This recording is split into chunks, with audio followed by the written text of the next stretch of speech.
കൽപ്പറ്റ നാരായണ മാഷ് എഴുത്തുകാരൻ നമ്മോടൊപ്പം ചേരുന്നു. ശ്രീ കൽപ്പറ്റ നാരായണ മാഷ്, MS ബനേഷാണ് സംസാരിക്കുന്നത്. ഇന്നത്തെ ഈ ഒരു രാത്രി എന്ന് പറയുന്നത് വളരെ പ്രധാനപ്പെട്ട ഒരു രാത്രിയാണ്. അതൊരു ഉയിർപ്പിൻ്റെ, ഒരു നക്ഷത്രത്തിൻ്റെ വലിയ ഒരു പ്രകാശമാനമായിട്ടുള്ളൊരു രാത്രിയിൽ മറ്റൊരു നക്ഷത്രം അസ്തമിക്കുന്നു എന്ന് പറഞ്ഞാൽ തന്നെയും മറ്റൊരു മരണാനന്തര അനശ്വരത്വമാണല്ലോ എഴുത്തുകാരുടെ ഒരു വലിയ പ്രത്യേകത. അങ്ങനെ വലിയ രീതിയിൽ നമ്മൾക്ക് ആ രീതിയിൽ ആലോചിക്കാനൊക്കെ തോന്നുന്ന ഒരു നിമിഷമാണെന്ന് തോന്നുന്നു. എങ്ങനെ കാണുന്നു, എങ്ങനെ വിചാരിക്കുന്നു, എങ്ങനെ ചിന്തിക്കുന്നു? MTയുടെ സ്വാധീനം ബനേഷ് പറഞ്ഞതുപോലെ കൂടുതൽ വ്യക്തമായും ശക്തമായും പ്രത്യക്ഷപ്പെടാൻ പോവുകയാണ്.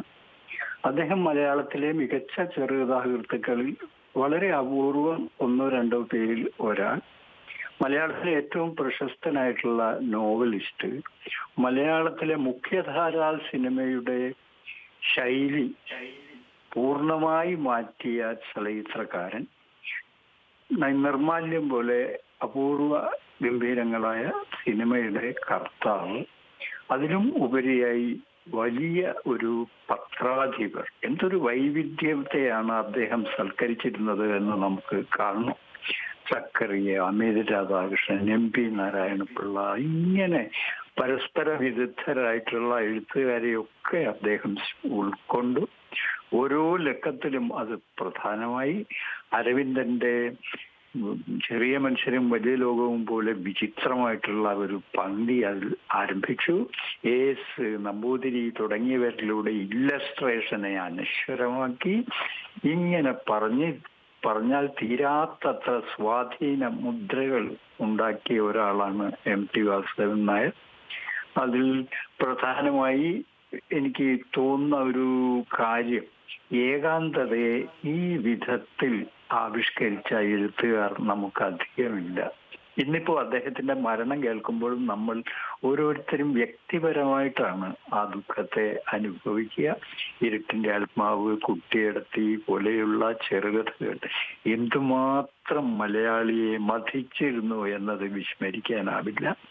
അങ്ങനെ ഏകാന്തതയെ എഴുതിയ, ദുഃഖത്തെ വാസ്തവത്തിൽ വേദനയോടുകൂടി അല്ലാതെ MTയെ ഓർമ്മിക്കാൻ പറ്റാതാക്കുന്ന വിധത്തിൽ ദുഃഖത്തെ ആവിഷ്കരിച്ച, ആത്മനിന്ദ എഴുതാൻ ധൈര്യം കാണിച്ച ഒരു എഴുത്തുകാരൻ അത്യപൂർവമായേ പ്രതികരിക്കുമെങ്കിലും ആ പ്രതികരണം കൊണ്ട് കേരളത്തെ ആകെ സ്തംഭിപ്പിച്ച ഒരു നിമിഷം ഒരു വർഷത്തിന് മുമ്പാണ് സംഭവിച്ചത്.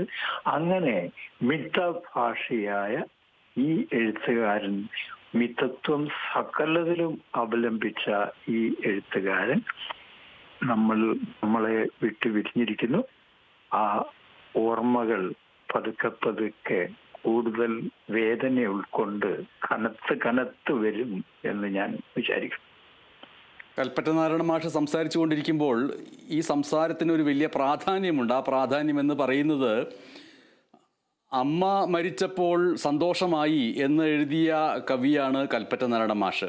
കാരണം ഇനി കിണറിലേക്ക് അതിന് ചാരി നിന്ന് എന്തെങ്കിലും ആലോചിക്കുമ്പോൾ അതിലേക്ക് വീഴുമോ എന്ന് ഉൾക്കൊണ്ടുകൊണ്ട് തിരിച്ചു വിളിക്കുന്ന ഒരമ്മ ഇല്ലാതായി, തല തുവർത്തിയോ എന്ന് വിചാരപ്പെടുന്ന ഒരമ്മ ഇല്ലാതായി. ഒരു പക്ഷേ ആ അമ്മയ്ക്കോ അച്ഛനോ തുല്യമായിട്ടുള്ള ഒരു സ്ഥാനം MTക്ക് നൽകപ്പെട്ടിരുന്നു. അപ്പോൾ MTയുടെ മരണം എന്ന് പറയുന്നത് മൊത്തത്തിൽ ഒരു മലയാളിയുടെ ബൗദ്ധിക സമൂഹത്തിന് മാത്രമല്ല, സാധാരണക്കാരായ ഏറ്റവും സാധാരണക്കാരായ ആളുകൾക്ക് പോലും അവരുടെ ഏറ്റവും പ്രധാനപ്പെട്ട ഒരു അവയവം നഷ്ടപ്പെട്ടിരിക്കുന്നു എന്ന് തോന്നിപ്പിക്കുന്ന ഒരു തോന്നലുണ്ടാകുമെന്ന് തോന്നുന്നുണ്ടോ താങ്കൾക്ക്?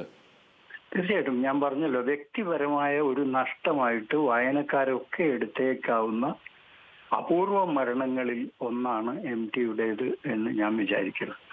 അവർക്കൊക്കെ അവരുടെ എത്ര സായാഹ്നങ്ങളാണ് അദ്ദേഹത്താൽ പുഷ്ടിപ്പെട്ടിരുന്നത്, പല വിധത്തിൽ, പല മാധ്യമങ്ങളിലൂടെ. അങ്ങനെ അവരിലെ ഈ ഏകാഗിയോട് ഇങ്ങനെ സംസാരിച്ച എഴുത്തുകാരുണ്ടായിട്ടുണ്ടാവുമോ മലയാളത്തിൽ? അപ്പോൾ വേറെയും വലിയ എഴുത്തുകാരൊക്കെ മലയാളത്തിൽ ഉണ്ടായിട്ടുണ്ട്. പക്ഷെ ഈ ഏകാന്തതയോട്, എലോൺ ടു എലോൺ എന്ന് പറയാവുന്ന വിധത്തിൽ ഈ ഏകാന്തതയോട് സംസാരിച്ച എഴുത്തുകാർ അപൂർവം. അതുകൊണ്ട് തന്നെ ഈ മനുഷ്യന്റെ നഷ്ടം വ്യക്തിപരമായ നഷ്ടമായിട്ടാണ് മലയാളി എടുക്കുക. അതെ, വ്യക്തിപരമായ നഷ്ടം എന്നുള്ളത് വളരെ പ്രധാനപ്പെട്ട വാക്കാണ്. കാരണം അത് സാഹിത്യത്തെ സംബന്ധിച്ചിട്ട്, മലയാള സാഹിത്യത്തെ സംബന്ധിച്ചിട്ട് ഇനി നഷ്ടമെന്ന് പറയാൻ കഴിയില്ല. കാരണം അദ്ദേഹത്തിൻ്റെ കഴിഞ്ഞ ദശാബ്ദങ്ങൾ ഏകാന്തതയുടെയും എഴുതാതിരിക്കുന്നതിൻ്റെയും വർഷങ്ങൾ കൂടിയായിരുന്നു.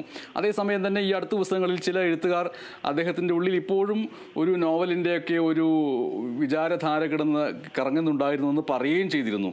എങ്കിലും നമ്മൾ ഇതിൽ വ്യക്തിപരമായ ദുഃഖം, അതേസമയത്ത് സാഹിത്യപരമായിട്ടുള്ള ഒരു ദുഃഖത്തിൻ്റെ അംശം വരുന്നുണ്ടോ? അദ്ദേഹം ചെയ്യാനുള്ളതെല്ലാം പൂർത്തിയാക്കി അതിൻ്റെ ഒരു കൃതാർത്ഥതയോടുകൂടിയാണ് യാത്ര പോയത് എന്ന് പറയാൻ കഴിയുമോ?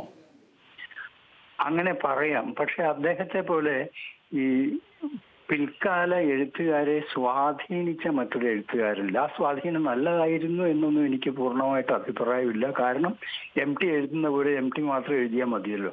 പക്ഷെ ഒരുപാട് ആളുകളുടെ ഭാഷയെ, രചനാ സങ്കല്പങ്ങളെ ഒക്കെ സ്വാധീനിച്ച ഒരു എഴുത്തുകാരനാണ് മലയാളത്തിൽ MT. ഭാഷയെ വലിയ രസമാണ്. ഈ വള്ളുവനാടൻ ഭാഷ ഒരു ഫാഷനായിട്ട് കേരളത്തിൽ പല ആളുകളും ഒരു ഇടത്തരക്കാരൻ ഉപയോഗിച്ചിരുന്നു. ഒരു ഘട്ടത്തിൽ എല്ലാ സിനിമകളുടെയും ഭാഷ അദ്ദേഹത്തിന്റെ ഭാഷ സ്വാധീനിച്ചിട്ടുണ്ടായിരുന്നു.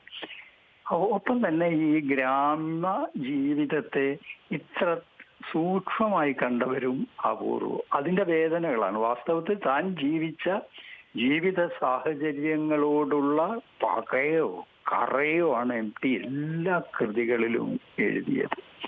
അങ്ങനെ ഒരു ആത്മനിന്ദ എഴുതാൻ നല്ലപോലെ ധൈര്യം കാണിച്ചു. ഈ വേദന അദ്ദേഹം എഴുതി, നീരസം എഴുതി സകലർക്കും രസിക്കാൻ സാധിച്ചു എന്ന് പറയുന്ന വിചിത്രമായ ഒരു മാജിക് അദ്ദേഹത്തിന്റെ എഴുത്തിൽ ഉണ്ട്. അങ്ങനെ പറഞ്ഞാൽ വാസ്തവത്തിൽ MT അദ്ദേഹത്തിന്റെ കർമ്മം ഭംഗിയായി നിർവഹിച്ച ശേഷമാണ് പിരിഞ്ഞു പോകുന്നത്. അദ്ദേഹം ആത്മാനുകരണം കൊണ്ട് ദുഷിച്ച ഒരാളല്ല. അദ്ദേഹം കഥയില്ലാത്തപ്പോ കഥ എഴുതാതിരുന്നു, നോവലില്ലാത്തപ്പോ നോവൽ എഴുതാതിരുന്നു. അങ്ങനെ സ്വയം നിയന്ത്രിച്ച് എങ്ങനെ ചെറുപ്രായത്തിലെ പ്രശസ്തനായ ഒരാൾ അവസാനം വരെ 92 വയസ്സ് വരെ തന്നെ മെയിൻറ്റെയിൻ ചെയ്തു, അധപതനത്തിന്റെ ഒരു ലക്ഷണവും കാണിക്കാതെ എന്നതൊക്കെ വിസ്മയകരമായ കാര്യങ്ങളാണ് ബനേഷ്. കൽപ്പറ്റ മാഷെ, ഞാൻ ചില കാര്യങ്ങൾ കൂടി ചോദിക്കുകയാണ്. ഈ നിമിഷങ്ങളിൽ അതൊക്കെ ചോദിക്കാമോ എന്നുള്ളത് ഉചിതമാണോ അല്ലയോ എന്ന് എനിക്കറിയില്ല. പക്ഷേ ഞാൻ ചോദിക്കുകയാണ്, അദ്ദേഹത്തിൻ്റെ മൗനത്തെക്കുറിച്ച് താങ്കൾ സൂചിപ്പിച്ചു. ആ മൗനത്തിനകത്തുള്ള ഒരു ആത്മനിന്ദയുടെ എരിച്ചിലിനെ കുറിച്ച് താങ്കൾ സൂചിപ്പിക്കുകയുണ്ടായി. ആ എരിച്ചിലിൻ്റെ ലക്ഷണമാണോ വാസ്തവത്തിൽ അദ്ദേഹത്തിൻ്റെ മുഖത്ത് പുഞ്ചിരി എന്നുള്ളത് വളരെ അപൂർവമായിട്ട് മാത്രം കാണപ്പെടുന്ന ഒന്ന്? ഒരു ചെറു പുഞ്ചിരി എന്നതൊക്കെ അദ്ദേഹത്തിൻ്റെ ഒരു സിനിമയുടെ പേരായിട്ടൊക്കെ വരുന്നുണ്ട് എങ്കിൽ തന്നെയും വളരെ വളരെ വളരെ അപൂർവമായിട്ടുള്ള ഒന്നാണ് അദ്ദേഹത്തിൻ്റെ മുഖത്തെ ചിരി എന്ന് പറയുന്നത്. ഇപ്പോൾ നമ്മൾ കാണിച്ചുകൊണ്ടിരിക്കുന്ന കേരള വിഷൻ ന്യൂസ് മാത്രമല്ല, എല്ലാ ചാനലുകളും അദ്ദേഹത്തിൻ്റെ ദൃശ്യങ്ങൾ കാണിച്ചുകൊണ്ടിരിക്കുമ്പോൾ അതിൽ ഒരിടത്തും ചിരിയില്ല. എവിടെയും ഗൗരവം, അതിഗൗരവം, അമിത ഗൗരവവും മാത്രമാണ്. വല്ലപ്പോഴും ഒരു ബീഡി വലിക്കുന്നതിനിടയിൽ ആ ബീഡി വലിക്കിടയിൽ ചുണ്ടിൻ്റെ ഇടത്തെ കോണിൽ വരുന്ന ഒരു ഏങ്കോണിപ്പിനെയാണ് നമ്മൾ വളരെ അപൂർവമായിട്ട് ചിരി എന്ന് പറഞ്ഞു കണ്ടിരുന്നത്. അത് ഈ ആത്മനിന്ദയുടെ നെരിപ്പോടുള്ളിൽ എരിയുന്നത് ആയിരിക്കുമോ? തീർച്ചയായിട്ടും. അദ്ദേഹത്തിന് എത്ര മികച്ച രചന എഴുതുമ്പോഴും അദ്ദേഹത്തിന്റെ പരിമിതിയെക്കുറിച്ച് വലിയ ബോധ്യമുണ്ടായിരുന്നു. അദ്ദേഹം വലിയ ഒരു വായനക്കാരനായിരുന്നു, ഒരു എഴുത്തുകാരൻ എന്നതിനേക്കാൾ. അതുകൊണ്ട് അദ്ദേഹം തന്റെ രചനകളെ കൃത്യമായി മനസ്സിലാക്കുകയും വിലയിരുത്തുകയും ചെയ്തിട്ടുണ്ട്. അതുകൊണ്ട് തന്റെ വായനക്കാരുടെ ആരാധനയിലൊന്നും മയങ്ങിപ്പോയിട്ടില്ല ഒരു ഘട്ടത്തിലും MT വാസുദേവൻ നായർ. മാത്രമല്ല, താൻ കണ്ട ജീവിതങ്ങളിലെ അഭിനയം അദ്ദേഹത്തെ ദുസ്സഹമായ ഒരു പല സന്ദർഭങ്ങളിലൂടെ കടത്തിപ്പോയിട്ടുണ്ട്. അദ്ദേഹത്തിന്റെ രചനകളുടെ പ്രത്യേകത തന്നെ ഈ അഭിനയങ്ങളോടുള്ള ഒരു അതൃപ്തി നമുക്ക് പൂർണ്ണമായിട്ട് കാണാം. അങ്ങനെ അവനവൻ അസ്തിത്വവേദയെ കുറിച്ചൊക്കെ നമ്മൾ മുകുന്ദനും കാക്കനാടനും ഒക്കെ എഴുതിയെന്ന് നമ്മൾ പറയുമെങ്കിലും അസ്തിത്വവേദ യഥാർത്ഥത്തിൽ എഴുതിയത് MT വാസുദേവൻ നായർ. ഇത്ര ജീവിതത്തിന്റെ അശാന്തത അനുഭവിച്ച ഒരു മനസ്സ് മലയാളത്തിൽ പ്രത്യക്ഷപ്പെട്ടിട്ടില്ല. ഉണ്ടായിരുന്നു എന്നൊന്നും നമുക്ക് പറയാൻ അറിയില്ല, പക്ഷെ കഥകളിലൂടെ പ്രത്യക്ഷപ്പെട്ടിട്ടില്ല. ഇരുട്ടിന്റെ ആത്മാവ് എന്ന് പറയുന്ന ഒരു ശീർഷകം അദ്ദേഹത്തിന് പാകമാകുന്ന സന്ദർഭങ്ങൾ ഒരുപാട് ഉണ്ട്.